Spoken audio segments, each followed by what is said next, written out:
à l'âge de 10 ans qu'Isabelle a pêché son premier crabe dans la mangrove. Et depuis, elle ne l'a jamais quitté.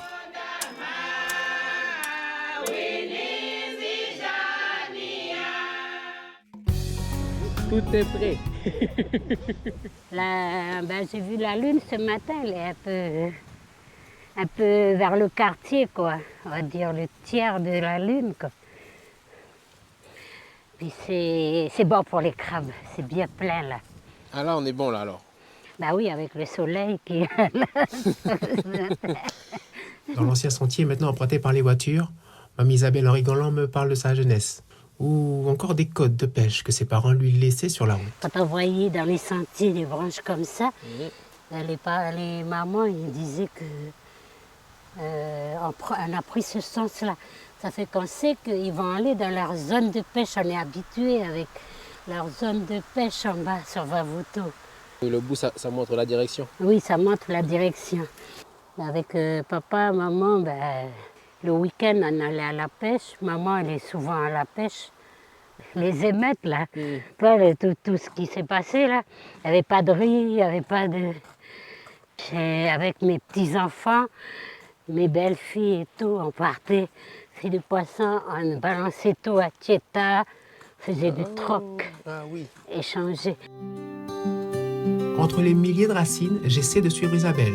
Son style de pêche, chercher le crabe près des estuaires quand ils dorment à marée basse. J'avoue, il faut avoir l'œil. Je pense que faut pas être pressé. Prendre le temps quand on est débutant, parce que là. Isabelle, t'as vu quelque chose? Non.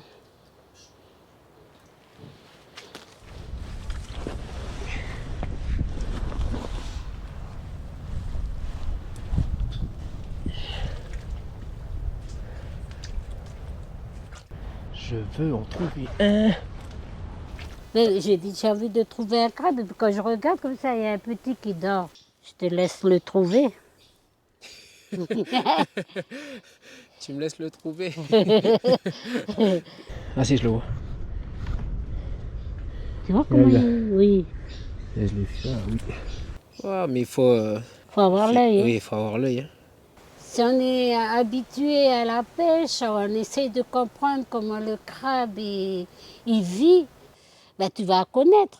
Si on ne cherche pas, on ne va pas connaître comment le crabe il est. Le crabe il va venir, il va rester comme ça. Nous laissons l'estuaire et nous décidons de remonter vers le nord, au pied de l'usine Cognambo. Cette fois-ci, on va prospecter les trous.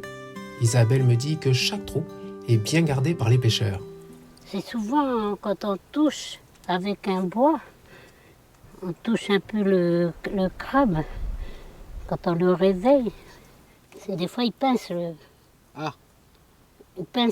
crochet. Oui.